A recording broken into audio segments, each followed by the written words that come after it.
Hello and welcome to Continuous Threat Exposure Management, How to Navigate Cybersecurity Trade-Offs. Today's webinar is sponsored by Picus and produced by Actual Tech Media. My name is Scott Becker. I'm from Actual Tech Media and I'm excited to be your moderator for this discussion panel. Now, before we get to today's great content, we do have a few housekeeping items that will help you get the most out of this session.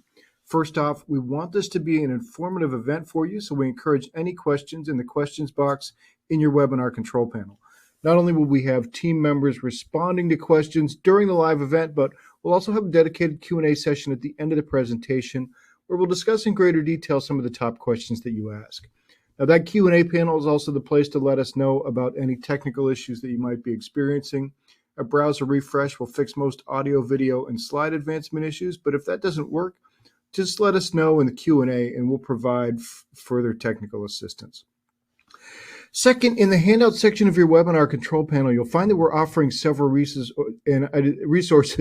and I'd especially like to call your attention to two PDFs. There's an overview of the Picus Complete Security Validation Platform and a copy of the Picus Security Blue Report, which we'll be discussing at length in the presentation. So if you want to drill into some of the detail that you hear about today, that's a great resource to grab.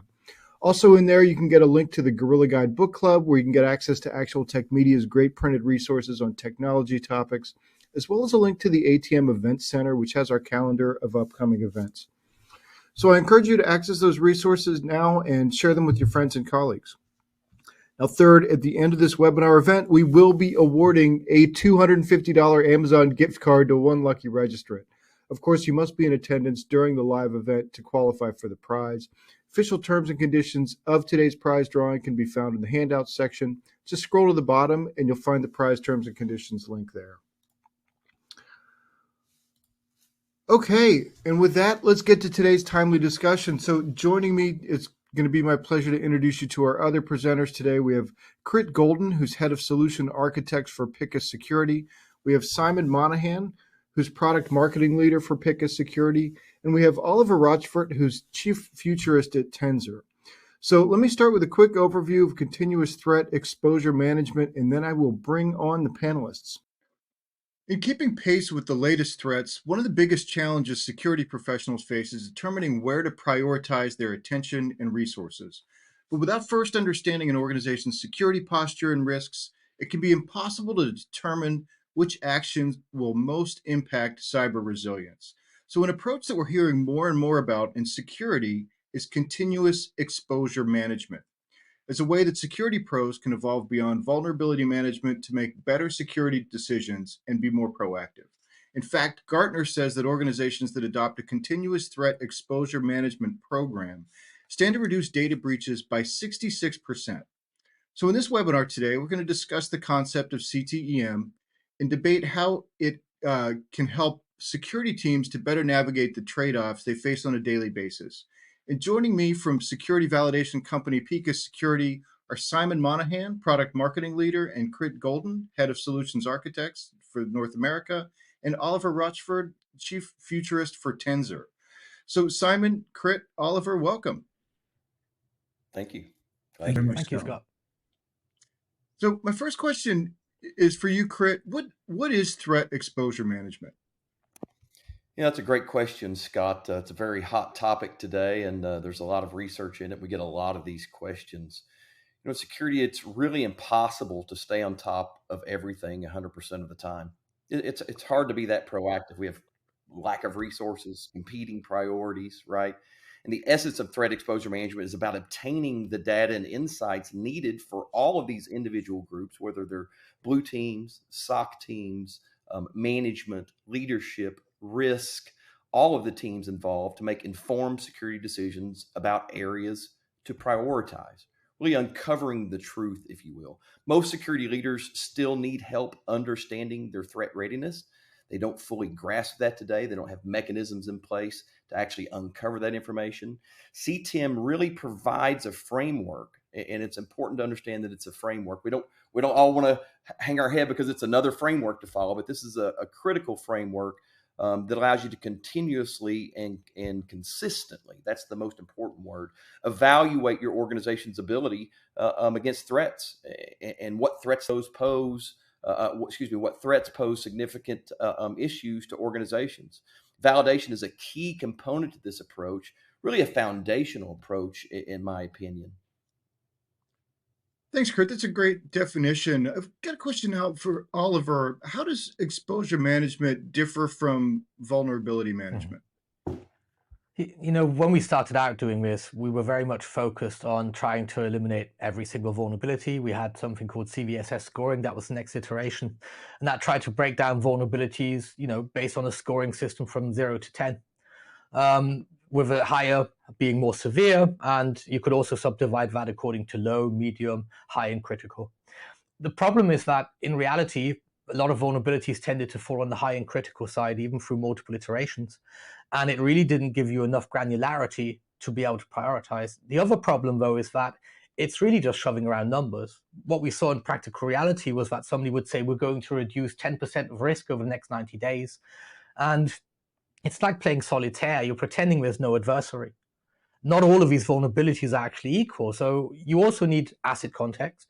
You also need user, really role context. What is that asset? Is it internet facing?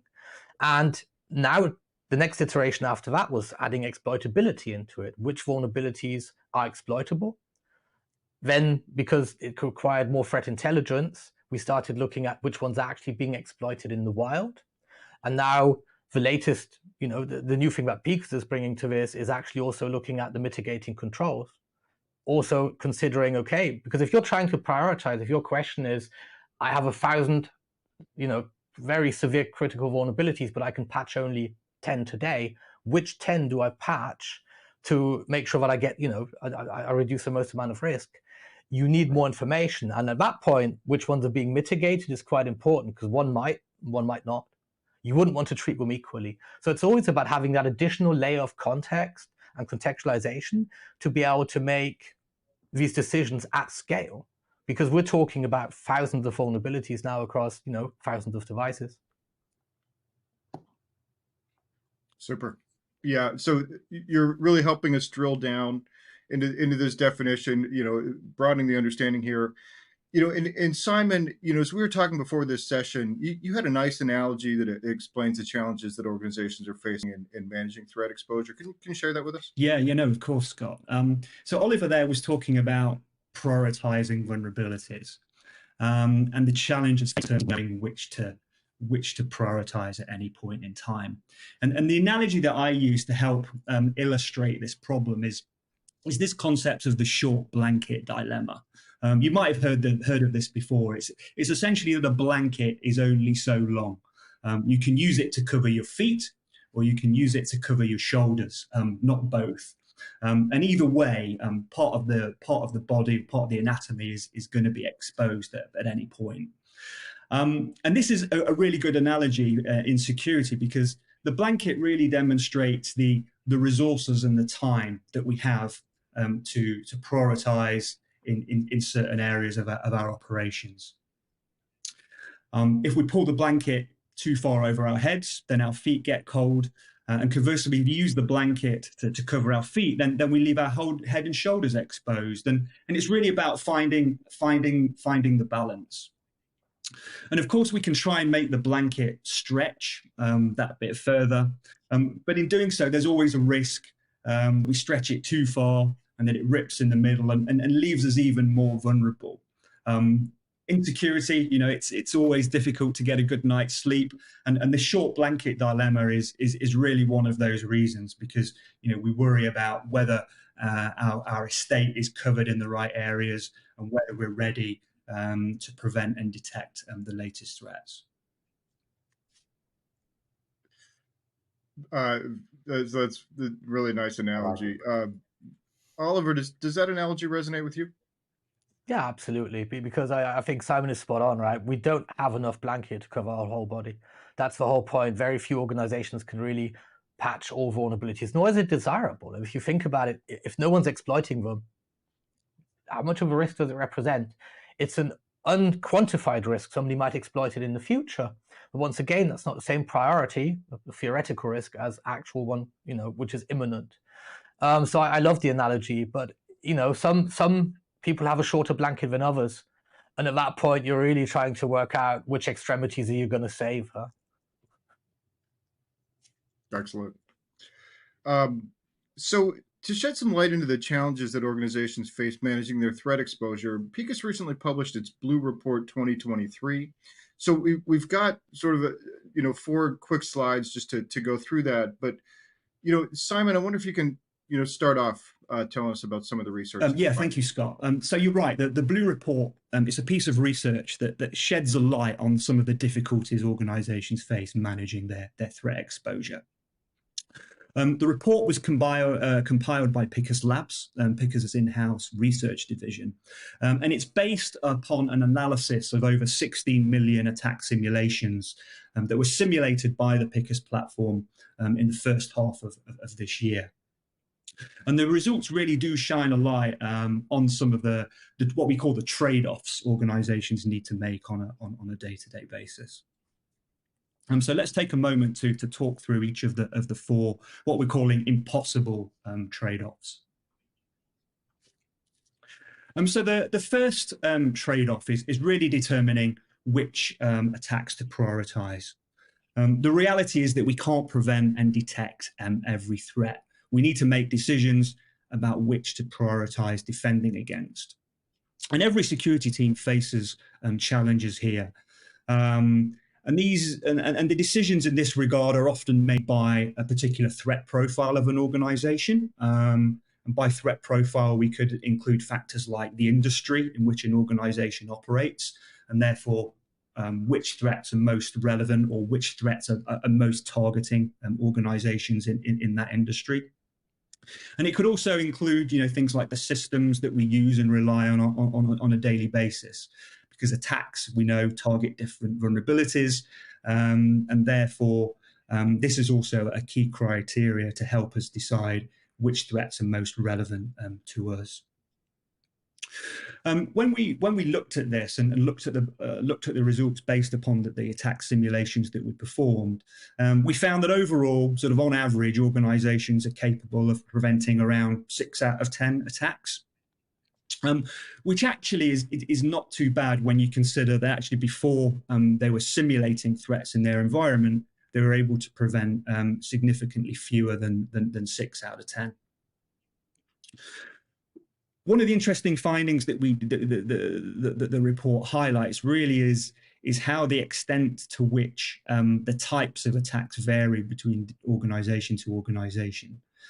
So we found that nearly 3/4 of the sample were able to prevent malware downloads, but less than 1/5 were able to prevent data exfiltration attacks. So this really highlights that there's quite a lot of discrepancy around the types of threats and the attack techniques that we're able to prevent in our environments.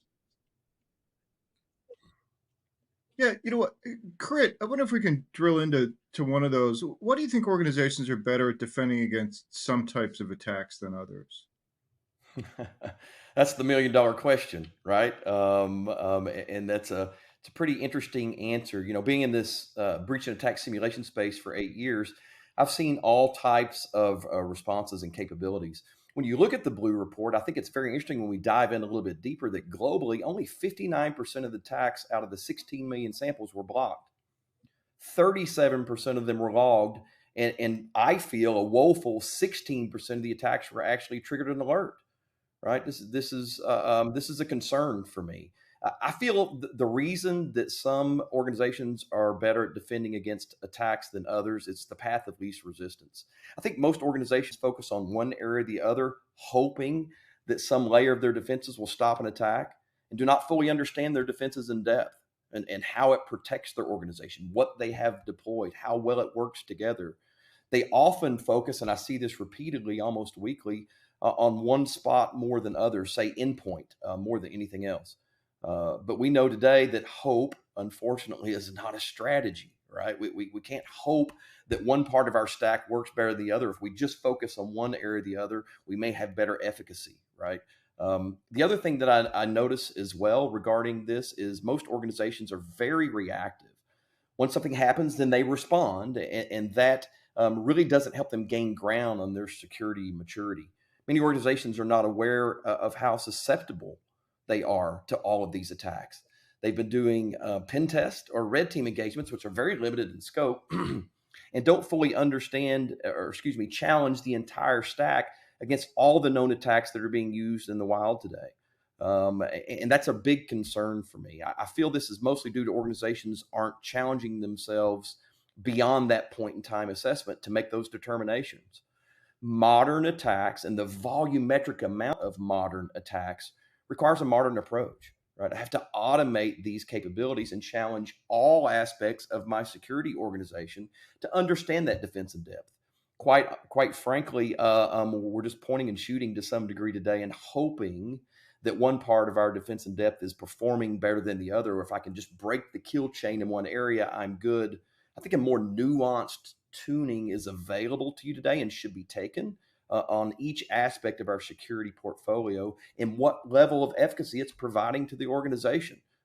It's not hard to do today. We can give up the hope as a strategy and move into validating as a strategy, I think. Would help solve that problem a lot, Scott. So the next impossible trade-off identified by the Blue Report is determining which vulnerabilities to remediate. As we've heard, vulnerability management, it does remain challenging. Security teams can't patch every vulnerability, and without the right context, it can be really difficult to prioritize which to remediate and mitigate. Oliver was talking earlier about CVSS scores. Organizations have relied on these scores to help give them some guidance about which they should prioritize. But the problem here is without additional context, such as security control, coverage, or actually knowing the type of asset that you have a vulnerability in and the wider context there, it's really impossible to really make fully informed decisions about where to prioritize. And the Blue Report really brings this to light. And for instance, what we found is that there's really quite a disparate approach from organizations in terms of the vulnerabilities that they choose to remediate. Some, for instance, focus on more recent vulnerabilities, and others focus on more legacy ones.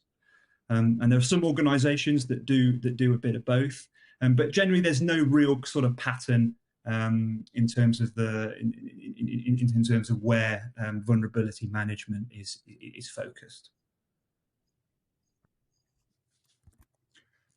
Yeah, Oliver, I wanted to ask you about that. Why do organizations take such a varied approach to vulnerability management? So because it really depends on a lot of criteria on your maturity. It depends on what type of business you're in. If you imagine a manufacturing company with lots of SCADA, it's going to have a very different risk profile and approach to vulnerability management than, let's say, a marketing company which just has cloud services.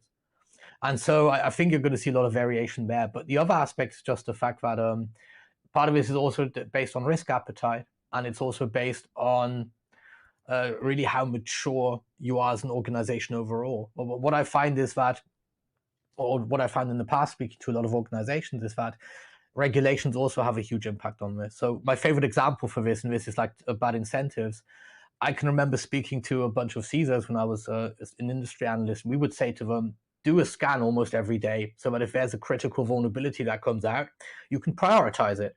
That way, you're basically eliminating the worst things, the imminent risks, allowing you to do this gradual risk reduction afterwards. And a whole bunch of them basically told us that they have regulations which say that from the moment that you know about a vulnerability, you're liable. So they tend to scan as little as possible at the last moment as possible, because if you don't have the resources to patch everything immediately, it basically puts you into a catch-22 situation with regulations. And so there are a lot of factors which can contribute towards this, some of them not always so obvious. It's a very good point, Oliver. If I don't mind making a quick statement there, right? And really what we're talking about is it's lack of context, right? Total lack of context around our vulnerabilities. Wouldn't it be nice, right, if I could ascertain I have a vulnerability, is it part of an attack path, and do I have a mitigating control that can mitigate the exploit? right? Comes back to an age-old kind of quandrum, if you will. And is a vulnerability if it's not exploitable? If we had that context, that would certainly further us down the road on prioritizing those vulnerabilities and being able to not be in that catch-22 situation, understanding clearly with context what needs to be patched versus what can wait theoretically till tomorrow. So, Crit, would you like to talk us through the fourth trade-off? Yeah, whether to optimize prevention or detection. And unfortunately today, I think that's a false choice, but we've been conditioned on which is most important, because if we look at how we're assessing our environments today and have in the past, it's usually with point-in-time assessments. It's an internal pen test. It's an external pen test. It's a red team engagement. It's a tabletop exercise. And that always has led to the decision, one or the other. Do I prevent? And if I'm preventing, how do I infuse that into detection? They've been very disconnected over our history of cybersecurity. The better an organization is preventing threats, the less effective it is at detecting them. I think that's a false narrative today. I think that's how it's been up until breach and attack simulation became available, because now I can infuse both of those together. I can do prevention drills with attribution from detection tools. I can understand clearly at the same time what my prevention capabilities are and my detection capabilities are using breach and attack simulation, and then infuse answers into those organizations, whether they're blue team members, SOC members, risk members, et cetera. So I think it's a trade-off today that can be solved if we're automating the process and looking at it from a breach and attack simulation perspective. I need to infuse both of those answers into my organization. I need to focus on both of those areas in order to have higher efficacy. Think about the decisions we make based off detections and alerting alone. If I can't validate and know that my detection and alerting efficacy is high, then how much confidence do I have in those decisions that I'm making based off that data? So I think we have to challenge both of them today. I don't think we should choose one over the other. I think they're both critical to moving our organization forward and being proactive instead of being reactive, right? By being proactive, I can infuse information into the prevention side and the detection side of the house at the same time in the actual same effort. So I think it's a trade-off today that really is focused on where we've been in the past, not understanding where we are in the future. But today with breach and attack simulation, I can bring both of those together and not leave them as siloed entities where I'm making individual decisions on each topic. You were talking about detection efficacy there, Crit, and this leads into the fourth trade-off. Oliver, do you want to take this one? It's deciding on what to log and alert on. See, I love this, because like when you first look at the data, you routinely prioritize logging over alerting. You think that doesn't make any sense, right? Why would you log more than you're alerting on? Part of it is because not every single log is a direct primary indicator. Part of it is because of compliance. It's actually when you look at the second data point that this makes a lot more sense, because it says log 4 out of every 10 attacks, but only generate alerts for 2 in 10. Now, I find this one, rather more interesting, because if you're logging 4 out of 10 attacks, but you're only generating the alerts for them, right? It does mean you'd expect this really to match 1-to-1. You would expect like there to be a more correlation between the two of them. At the same time, of course, part of this can also be based on the fact that you have to be able to deal with all of these alerts. Once again, it comes down to context again, right? If you don't have the right amount of context, investigating all of these is going to take you a lot longer. And so people are actually trying to triage a little bit more aggressively, because then they don't have to basically look at things immediately. And the other aspect of this is also the fact that if you don't have enough resources, enough context to deal with things, you're going to be focusing on the most critical things. So they're going after the things which have a higher level of confidence, where you're sure it's not necessarily a false positive, because that costs you extra effort to investigate, but it comes at the risk of missing something important. So Oliver, you mentioned that mismatch there of logging versus alerts. It was kind of a surprise. Anything else in the Blue Report finding surprise you? So two things. Coming back to the fact that people are still not patching these old CVEs. I think part of that is, as we mentioned again, it's a lack of context, and not just the context for the end user, the context for for all of the policies, all of the regulations around it, we have this very wide sweeping approach to it. We're just going to say anything above this value because we don't have the context. We can't be more granular. So we're trying to be very safe, but we're doing that by being very broad with it, which makes it an almost impossible task. The second thing that surprised me was 18% data exfiltration, because ransomware, that's the last point you can stop anything. If I were doing aggressive prevention, it would probably be at data exfiltration, because once that data is gone, it's gone. But the problem why people aren't doing it is because it's not easy to differentiate somebody downloading data from, illegitimately versus legitimately. And if you block the wrong transport, your users aren't going to be happy and they will start bypassing your security mechanisms. So it's an interesting one. It's a difficult one to improve, but one where I would say that you want to be stronger in detection than prevention, with the caveat that you're going to have to be quick. If it's a small file, that file can be gone pretty quickly. So it puts stress on the defenders in terms of having to respond very quickly for these kind of incidents. I think what it does highlight is Totally. the need for more of an assumed breach mindset. I think we're maybe too focused on prevention, that we're not really considering what the possibilities could be if an attacker were able to infiltrate in our environment. What assets would they target? What attack paths or vulnerabilities would they exploit to be able to get to those assets and compromise critical users on the way, like system admins. So yeah, I think for exposure management, it's about assessing your security outside in, but also inside out as well. I mean, if you looked at the counterpoint to it, the fact that malware was actually really high, and if you think of like the typical ransomware attack, the malware is early in the kill chain, and so there's an over-reliance at stopping attacks early and not actually, counting on the worst case scenario.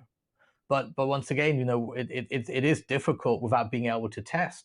And coming back to prioritization, if you're pretty open to data exfiltration, you're going to have a different prioritization strategy than if you're not. That's right. Well, those were great points to highlight. Lots of good stuff in that report. And just a quick reminder, that report is in your handout section, so grab that. It's a really good one. So, Crit, maybe we can move on a little bit to, an obvious question is, what can organizations do to better understand their threat exposure and make more informed security decisions? I think the biggest barrier to that being accomplished is teams are very siloed. We have to break out of those silos, right? We have to have a true purple teaming effort where teams are sharing data, working together off the same playbook, understanding the efficacy of the controls they have, and how prevention feeds logging and logging feeds alerting, and tie all that together. Stop doing assessments in isolation. Right? That's the big problem that drives back to is it prevent or do we detect? Why is it either or, right? Stop relying solely on pen test and red teams that are not infusing attribution into the equation, right? Attribution meaning receipts, evidence. I need logs. I need data. I need to understand how my tools are responding, what my prevention, logging, alerting, and detection capabilities are. Obtain visibility from across the entire attack surface about the assets needing protection, and enrich it with vulnerability data and validation insights for prevention and detection. That's the antithesis of being siloed, right? Determine where to make the best impact as a group, measure and optimize continuously. I think that's probably one of the more critical points. Is we're often not only siloed, but we're testing very infrequently, very inconsistently. We're not challenging ourselves proactively on a consistent basis. Break out of those silos, make consistent, continuous testing part of your DNA. Make it part of your process. If change is going to be implemented in an environment, understand my baseline, institute said change, rerun a baseline to understand the downstream effects of change, right? Today, it's just too siloed, it's infrequent, and it's not consistent. When we turn those things around, I think we're making huge strides into better understanding our threat exposure for an organization and how it affects all the team members involved, and ultimately how well they're protecting the business.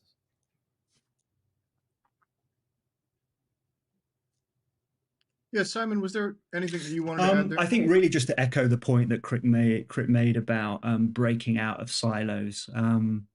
It's really important to start aggregating more data together to improve context. We're not saying that vulnerability scanning, vulnerability management, it's not important anymore. It certainly is. It remains as important as it ever has been. But really a vulnerability scan in isolation, whether that's once a week, once a month, it's really not going to help you to prioritize and make those decisions about where to invest your time and effort to really improve the impact on your organization. You could have a critical vulnerability by CVSS score, but if you know that vulnerability is affecting maybe a low priority asset, that you have firewall rules in place to be able to prevent exploitation of that particular vulnerability, then suddenly it becomes a lot less of a priority to patch that vulnerability. And this is really where that context to help understand the bigger picture is really essential. And you can be, and if you imagine that Simon here spoken about context, I'm just wondering how does enhanced context support better decision making? So if we think of the fact that like most CVSS-based vulnerability management is gradual risk reduction. You're trying to reduce your risk over time. It's good cyber hygiene. You have to, because you're trying to harden that attack surface ongoing. But that doesn't help you against what are called imminent threats. An imminent threat means that you have a vulnerability now, and somebody who's likely to target you is exploiting that. You have to eliminate those first, so that you can safely do gradual risk reduction. Like, it's pointless trying to give up smoking if you're just about to drive off of a cliff. You have to stop yourself driving off the cliff first, then you can benefit from giving up smoking, right? That's essentially what we're doing here. And context allows you to be very surgical, because you can take an attacker's view. Rather than having to try to basically mitigate every single vulnerability, you can see that these attacks targeting us all have these 6-7 vulnerabilities that are key vulnerabilities, almost like corner species in an ecosystem. Most attackers will use these to do lateral transfer or privilege escalation. And if you will eliminate those, you will make it incredibly difficult for an attacker. Not impossible, but it slows him down, gives you a better chance to detect them. And you're still going to be doing your normal patch management and vulnerability management in the background.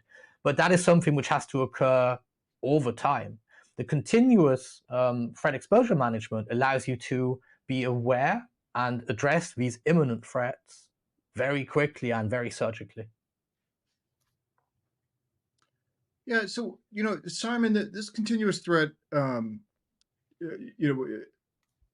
CTEM makes a lot of sense in theory, but how can organizations look to adopt this approach? Well, I think it does require a mindset change. You do need to break out of this blinkered view a little bit and take a step back and start looking at risk a little bit more holistically.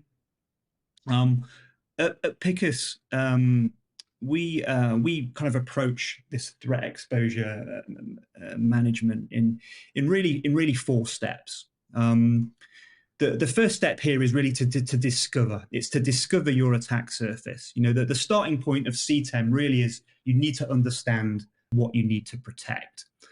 What assets do you have that contribute to your attack surface? And what is the importance or criticality of these assets? And from there, you can start to dig into the assets to build up asset context about the types of software and applications that those assets are running, and therefore build a better profile to help inform vulnerability management. Because if you know what assets are running what particular vulnerability of particular applications, you can then map that to new vulnerabilities to really determine how much of a priority that could be based upon how prevalent that vulnerability is in your environment. And then once you have a clear and more up-to-date view of your attack surface and the vulnerabilities within your assets, you can then start to validate. And validation is really a critical part of the threat exposure management process. We assume a lot in security, and validation helps us to really build up confidence in our security program, to know that the controls and the processes that we rely on daily are operating as we expect them to. Is your firewall blocking what it should be blocking? Is your SIM or your EDR detecting what it should be detecting, and providing coverage of the threats that are the most relevant to you, that target the assets in your environment. So validation insights are really critical to layer on top of those asset and the asset and vulnerability data, to start building up this better picture and provide more context to make decisions. And then we have all that data, you can then start to prioritize it. So risk quantification is a key part in this process. By getting that data and insights, you can then start to analyze that data, really to kind of build up a better picture of where you need to prioritize. And then the final part of the process is it's optimizing as well. Once you've been able to prioritize where to focus your impact, it's then the case of mitigating or remediating any vulnerabilities, but also optimizing what you have in place as well, optimizing your controls to ensure that you're able to quickly and swiftly address gaps and really respond to emerging threats that could pose a risk to your business. And really, fundamental to this threat exposure management approach is the fact that it's continuous as well. This is a process that should be happening on an ongoing basis. You should be discovering, validating, prioritizing, and optimizing continuously. And to do this, we feel at Picus it's really vital that organizations start to embrace automation to be able to do that. Manual approaches like pen testing, yes, they're still very much valuable, but to be able to do continuous threat exposure management at scale, you really need to start to leverage more automated approaches to be able to provide these insights, and also to also reduce a lot of the time and effort that it would take you to otherwise aggregate and measure and optimize.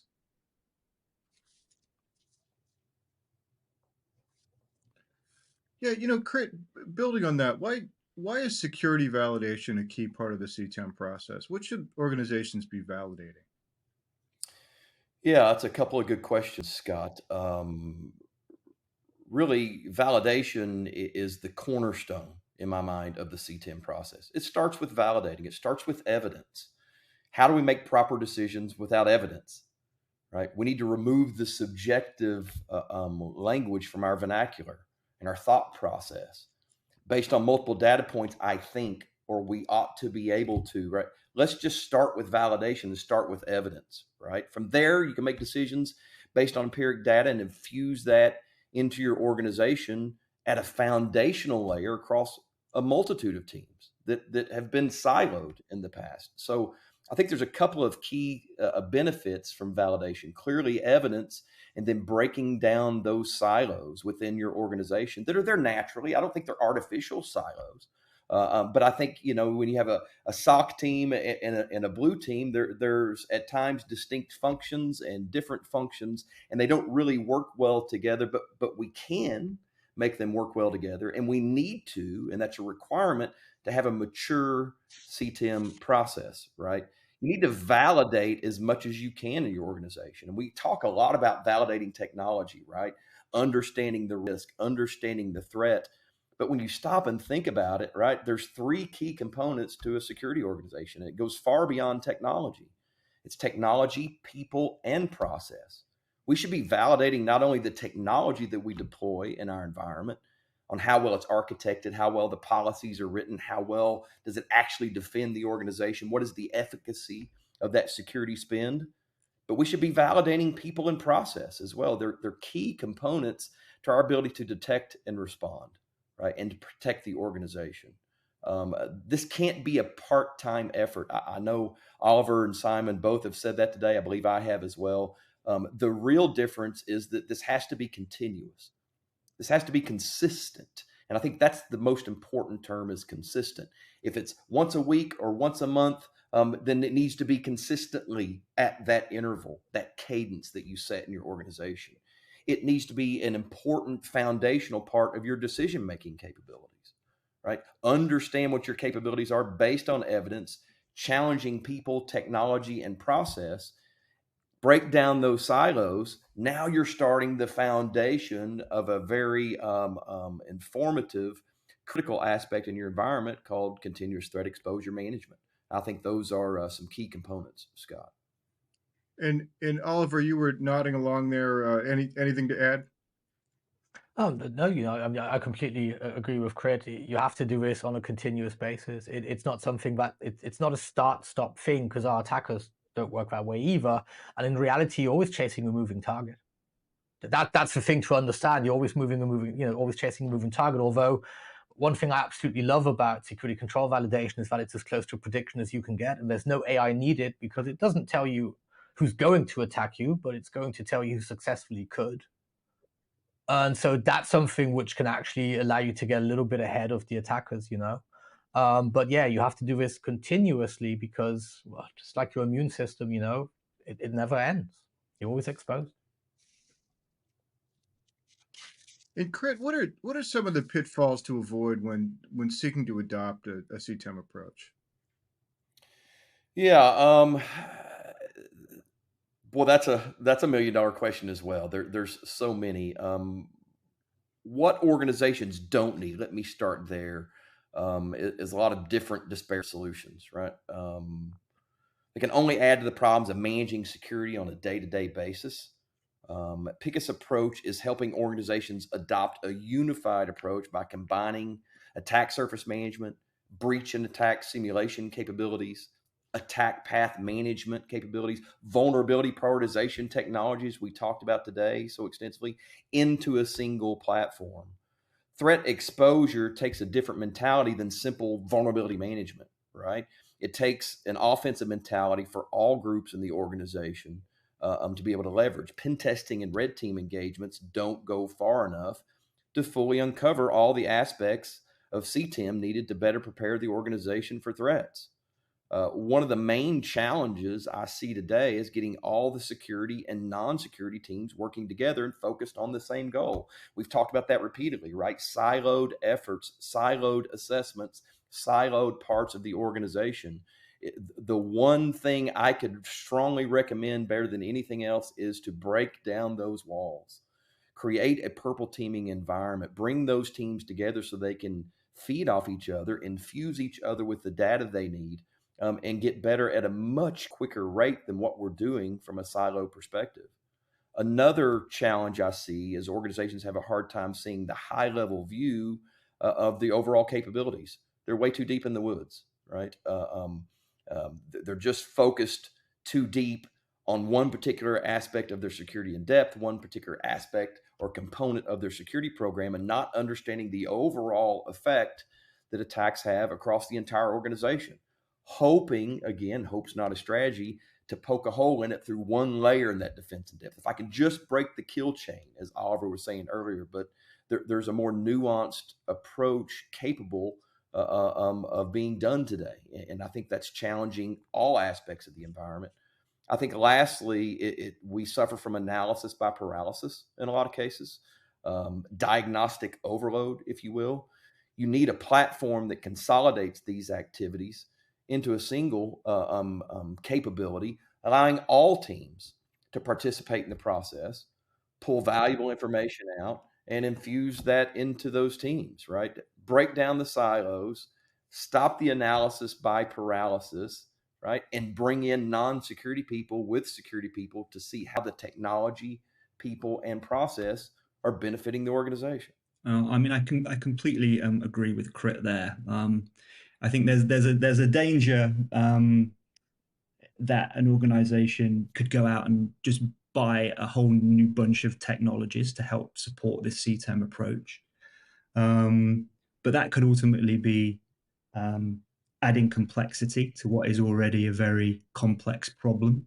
No security team needs 5+ new technologies to manage. They have hard enough time managing what they have already. So at Picus, we really want to help organizations get the best from what they already have. For instance, at the discovery process, what do you already have in your environment to help improve visibility of the assets that you have? When it comes to asset management, for instance, organizations really struggle to get that unified view. But how can you aggregate different telemetry sources from across your environment together to stay up to date and build that bigger picture?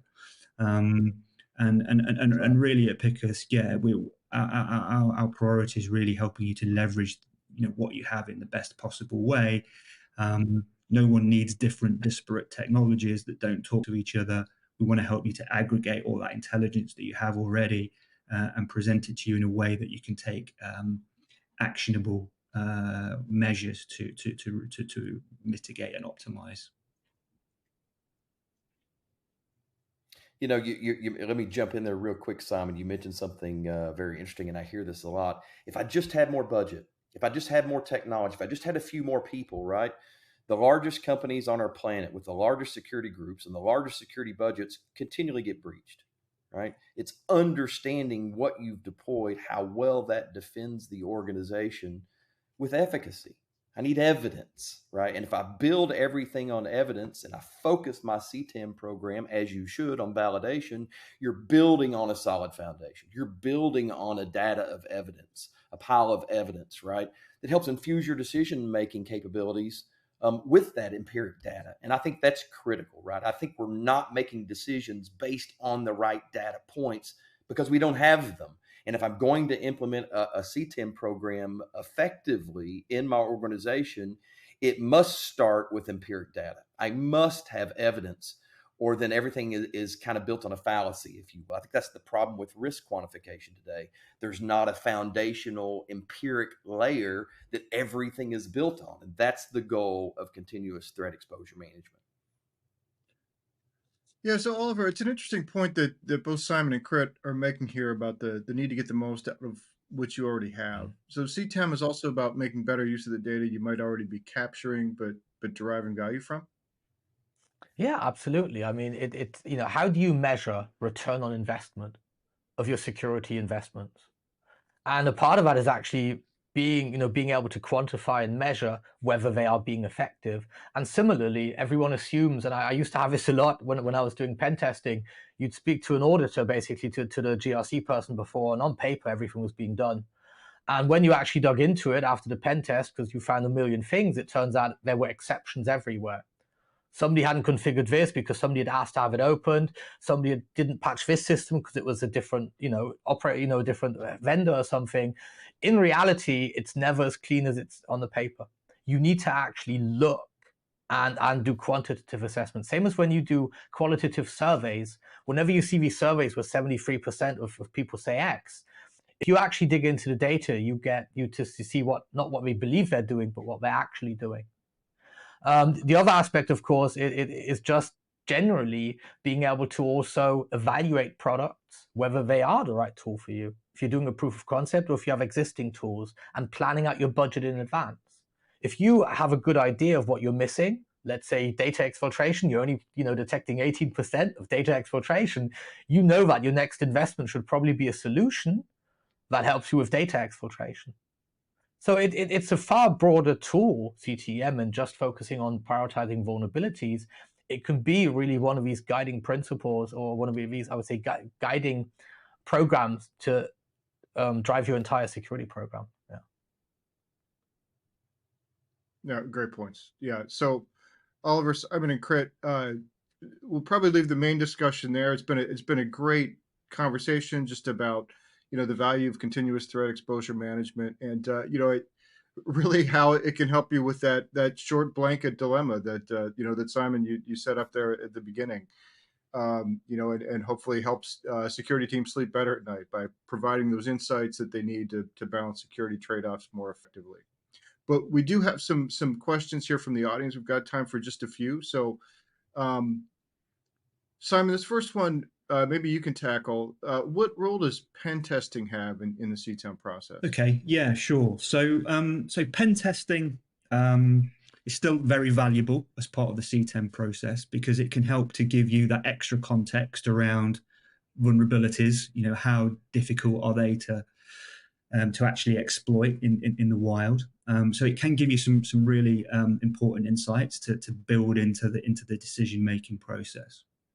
When we talk with CISOs about pen testing, I think it's quite clear that a lot of them struggle to get the value from pen testing, and there's still a lot of organizations that are conducting pen testing more as a tick box exercise for compliance, and they're not able to derive sort of the best value from assessments. So I think overall, pen testing as part of a CTEM program, I think what that can do is help security leaders make better decisions about where to prioritize pen testing. Because I think with that better context about assets, validation insights, about security controls, you can better understand which threats or techniques you're better at defending against than others. You can start to then prioritize the areas where you focus pen testing. It's very frustrating for security leaders to conduct a pen test and to find like low-hanging fruit that could have been easily detected through automated means. So with this additional context from CTEM, it's possible to make sure that pen tests, when they're performed, we know that they're short. They're normally limited in scope. To ensure that they're really focused in the right areas and therefore give you the best value. So in short, pen testing, it's still definitely a really valuable approach, but it needs to be used in the right way.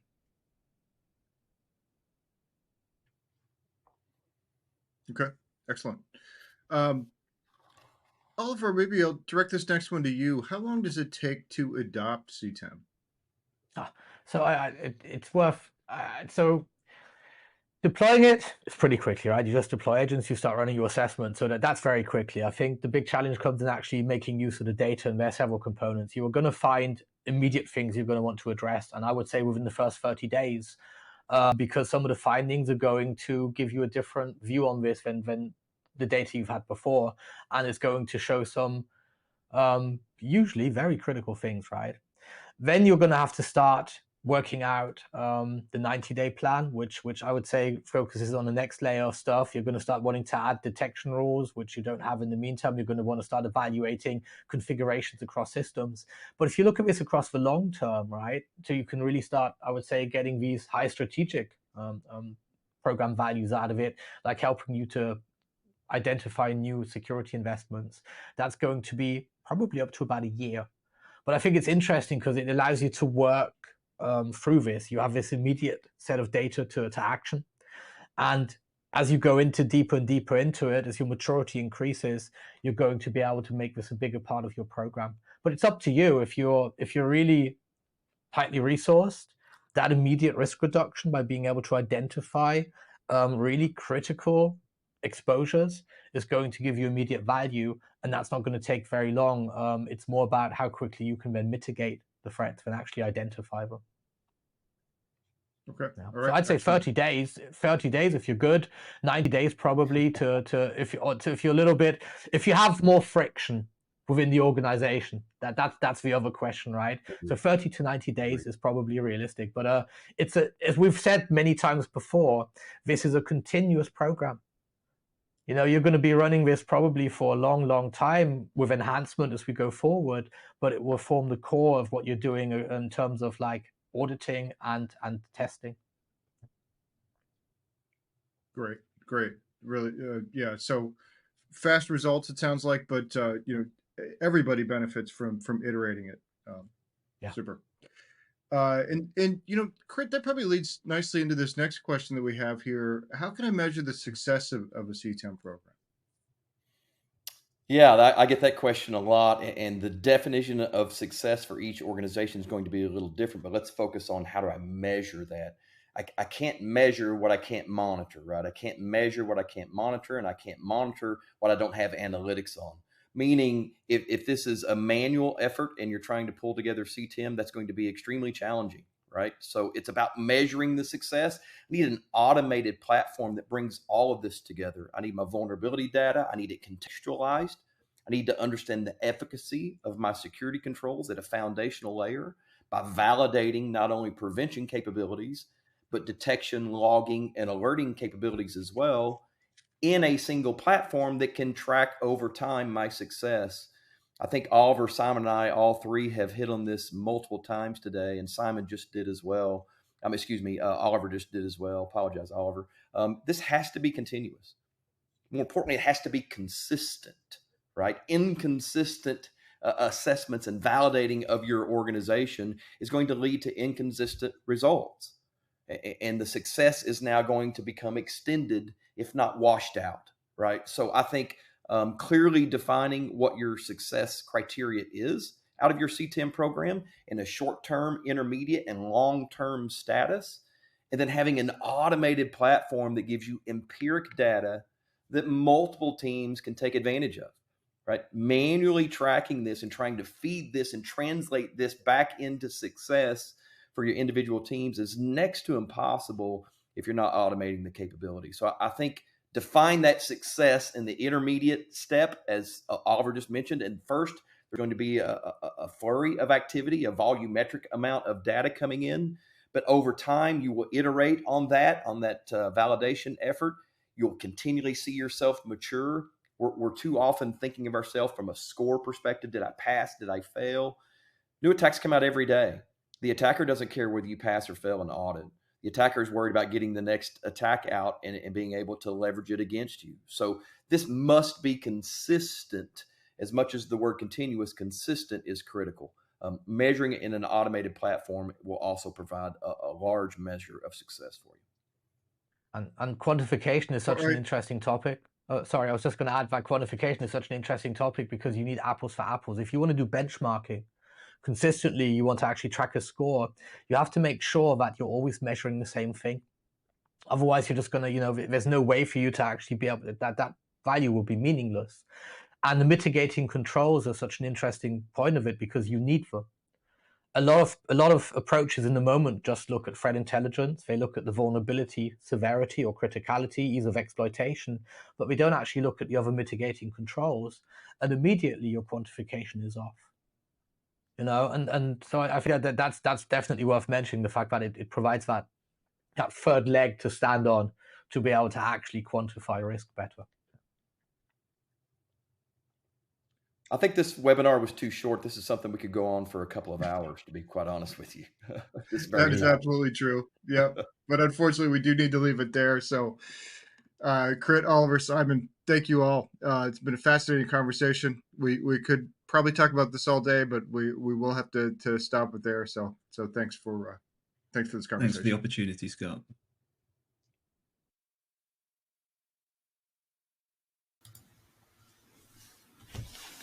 And again, just a quick reminder that Picus Security's Blue Report that Simon, Crit, and Oliver were talking about is available in your handout. So just click on that download to drill into a lot of the topics that we've touched on today. And before we wrap up, we do have one more piece of business. It is the Amazon gift card prize drawing. And the winner of the $250 Amazon gift card today is Jovan Velez from Georgia. So congratulations to Jovan Velez. We'll be in touch to get you your card. And with that, on behalf of the Actual Tech Media team, I do want to thank Picus for making this event possible. And thanks as always for attending and for your great questions. Hope to see you next time.